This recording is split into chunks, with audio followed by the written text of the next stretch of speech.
We also sat down with Texas Senator Ted Cruz before an event at the Iowa Hall of Pride.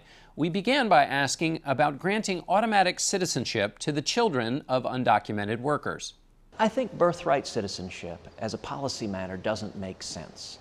We have right now upwards of 12 million people living here illegally. It doesn't make any sense that our law automatically grants citizenship to their children, because what it does is it incentivizes additional illegal immigration. But the heart of what Donald proposed, and indeed what I've introduced, is we've got to get serious about securing the borders. And if you go and you talk with law enforcement, as you know, I represent Texas. We've got 1,200 miles of border with Mexico.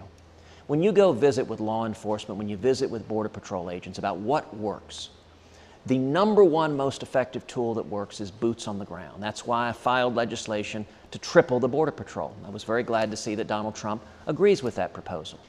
The legislation I filed would also increase fourfold the fixed wing and rotary wing aircraft, so we use technology to monitor the border to supplement the boots on the ground. But then beyond that, 40% of illegal immigration doesn't come across the border at all. It's visa overstays. So the legislation I introduced would put in place a strong biometric exit-entry system so we can stop visa overstays. And finally, we should put in place a robust e-verify system so you can't get a job without demonstrating you're here illegally. It's not that we don't know how to solve illegal immigration. What is missing is the political will to get it done. And as president, I will get it done. We will secure the borders. In 2011, you mentioned that basically, there's a quote here, you said the 14th Amendment provides for birthright citizenship. I've looked at the legal arguments against it, and I will tell you, as a Supreme Court litigator, those arguments are not very good. So as a legal matter, though, it can't be touched, right? Well, no, that's not true. So there are two different pieces. There's the policy matter and the legal matter. As a policy matter, I think now, and I thought then, we should end birthright citizenship. And in 2011, in that same conversation, I publicly said we should end birthright citizenship. Indeed, I said so in writing. Now, there's a second question: how does one do it? And constitutional scholars differ in terms of the way that it can be effectively done. Some constitutional scholars argue Congress could pass a law defining what the words in the 14th Amendment, subject to the jurisdiction, means. Others argue, no, it couldn't be done by statute. It must be done by constitutional amendment. My view, there's a good faith argument on both sides. We should pursue whichever one is effective. But as a policy matter, we should change the law. But what I also said in that interview, and I think this is important, John, is we're facing a crisis with illegal immigration, a law enforcement crisis, a national security crisis.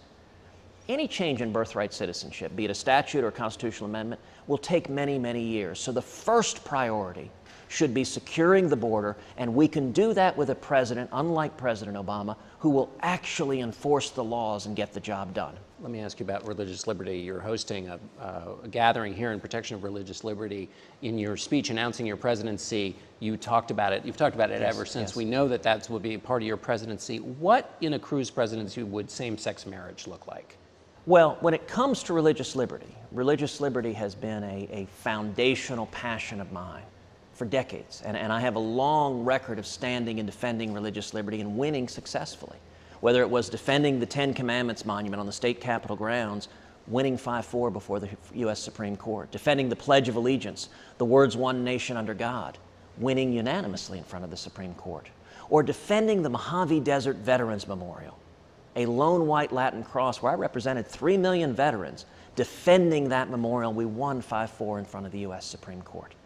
This is a deep passion.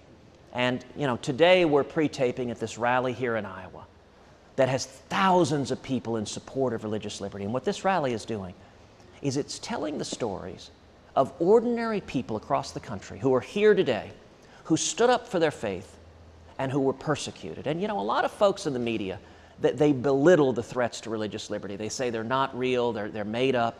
This rally is all about putting names and faces and people to the persecution. For example, one couple who's here is Iowa's own Dick and Betty Odgaard. They're a wonderful couple. An older couple, they own an historic Lutheran church. For many years, the Odgaards hosted weddings in their church. A couple of years ago, 2 men came to them and wanted to have a same-sex wedding in their church. And the Old Guards, who are devout Mennonites, they very politely, very respectfully said that hosting a homosexual wedding ceremony in their church was contrary to their faith. They couldn't do it. They were sued. They went through protracted litigation. They paid $5,000 to settle the case, and they promised never again to host another wedding. They've gone out of business. They've laid off all their employees. Why? Simply because they stood up for their faith and religious beliefs. We're a nation that was founded on religious liberty, and the liberal intolerance we see trying to persecute those who, as a matter of faith, follow a biblical definition of marriage is fundamentally wrong. All right, Senator Cruz, thanks so much. Thank you, John.